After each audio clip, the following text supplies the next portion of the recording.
Previous conversation was. So something that I want to talk to you about or get your opinion on actually, because I'm interested. I have my own thoughts on it, but um, how do you take someone in terms of CQB in particular? How do you take someone who's a complete novice? So let's just say you get someone who's whatever he's a former patrol officer or well, he is a patrol officer, but he's coming to SWAT school, all that to get trained up. What do you think is the most effective and efficient way to take someone who is a complete novice in CQB and get them efficiently and effectively to work well within a team? Well within a team or being effective at CQB, because those are kind of two different things. Well, in a team within like Team CQB. So,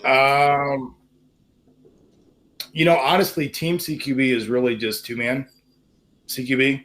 It really is. We teach them one man first, and then we add that two-man. We do wingman principle. That's what your number two man is generally doing. And we used to teach three-man, and I guess we still do. So if you're going to enter a room and there's three of the, first two go in, that third one just hits and holds the threshold and holds the direction of travel. Yep. And then when we come back out, that third man becomes the new first man. But real world, that doesn't happen. Real world, there's not three, there's 8. Yeah. And 1 and 2 go in the room, and then 3 and 4 go to the next room, and then 5 and 6 go to the next room or whatever. Yeah. So that third man thing never happens. So basically, if they have a good working understanding of how to do one-man CQB, which is, I'm not going to say all CQB is one-man CQB, but those are the most important skills. You got to have good one-man CQB skills. Yeah. And then everybody needs to learn how to do a good wingman. Yeah. And if you know how to be a good wingman and you know how to do a good, lead man, that's 98% of it. All the other little nuance, it all ends up being 2 people doing this room, 2 people doing this room. Yeah. Yeah. It ends up being two-man CQB. Yeah. So yeah, I mean, basically, it's very similar to my thoughts because to me, I get quite a bit of heat on this, but I will die on this hill. Solo CQB is the foundation to Team CQB. I'd agree with that. And even just on the basis of like teaching somebody, like even if you believe even if you're a guy who believes that solo CQB is just completely ridiculous, everything's team-based, whatever, like even just from a teaching standpoint, because CQB, relatively speaking to other things, is complicated, relatively. So there's a lot of individual skills that go into it, whether that's footwork, working doors, slicing out angles, right? There's a lot of individual skill sets that go into it. And a lot of schools, classes, whatever, they just take people, like whatever, you're just attending a school, let's just say, or a class, and you're a guy who's never done CQB ever in his life, and they just throw you into a 4-man team. You've complicated things significantly for that person, and in my opinion, you retard the learning curve. Because not only is this guy trying to learn all the individual skills and all the individual principles for CQB, but now he's trying to learn all those within the context of team. Now he's having to work with everybody else who is also trying to do all this, and because you just complicate the situation significantly when you could take that person, teach him all the individual skills.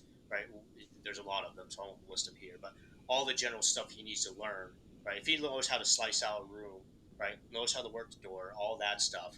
Okay, once he gets fairly competent at that, now adding another person to that in a 2-man capacity, now it's a lot simpler because now he's already got all those individual skills. At least he's fairly competent in those individual skills and he knows them. Now it's like, okay, now I'm not trying to learn all this while working with somebody else. If that makes sense. Yeah, and I think you're right. If your individual CQB skills are great, you're going to transition well to team.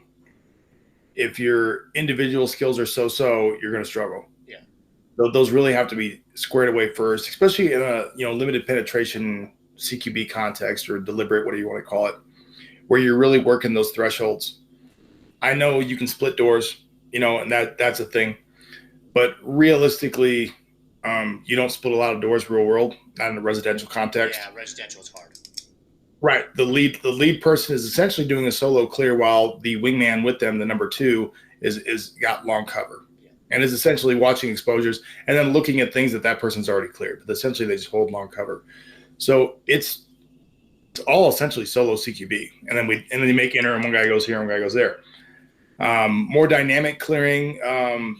It's a bigger leap because there's a little more footwork and movement involved, a little more team movements involved. But that's really old school stuff that is really kind of going away. Yeah. Hostage rescue, okay, yeah. Team movements are a little more particular because you're going to be splitting a lot more doors, and everything's a lot faster. But a lot of the stuff. I know you're focused on CQB, but CQB is kind of one of the easier team activities that we do on the SWAT side. Stuff like, hey, we're going to bring a ladder team up to this window and a breach team, and then we're going to put some guns in it. Yeah. We're talking minimum 4 dudes with different equipment trying to make that happen. Yeah. All wearing armor in an environment where we get there and now there's some bushes here, or what, you know what I mean? Yeah. Like it's variable. Sometimes the hardest part about this context CQB, and the most dangerous part too, is primary breach. Mm-hmm. Yeah, and breaching is an art. I mean, that's a whole. They have breaching schools. I'm not a breacher. I love my guys that are breachers. They're amazing. Yeah. And into that context of those 4 guys breaching that window, we got your 5th guy's going to throw a flashbang over here. This guy's going to cover long over here, and then another guy's going to throw a flashbang over here, or whatever.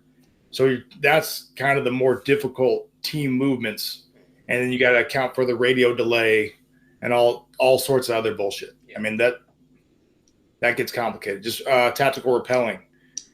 For every one guy going down the rope, you basically got 3 people up top. You got a tender, you got a belay, and you got a command element, and they're handling equipment. Yeah. Depending on what you're doing. You see the one guy on the rope, but what you don't see is all the team stuff up top. Yeah. All the support personnel essentially in command. Yeah. There's a lot more to it than people realize. Mm-hmm. Yeah, it's. I mean, just trying to get, let's say, 10 to 12 dudes in armor, grown ass guys who lift a lot of weights, through a door in a somewhat efficient manner where they all have different equipment and they're all trying to get to the same place. When people watch a video of that, it's not sexy. It doesn't look sexy. It looks like a bunch of lumbering idiots, to be honest, like furniture movers. But I mean, we get it done. And so people watch videos and they post videos online of the SWAT team doing whatever, and they're all the armchair quarterbacks jump in there and how they would do it and how amazing they are. And I watch them, I'm like, no, that looks real. Yeah, that's real shit. That's what it looks like. I was about to say, you see that video and just go through the comments and chuckle. Yeah, people think real world looks sexy like a TV show or a movie. It doesn't. If I was in that room, if I was in that building, I would have shot them all through the wall. Yeah. All right, guy. Yeah. Yeah, you're watching a movie, but these are real guys doing their real 9 to 5. Yeah.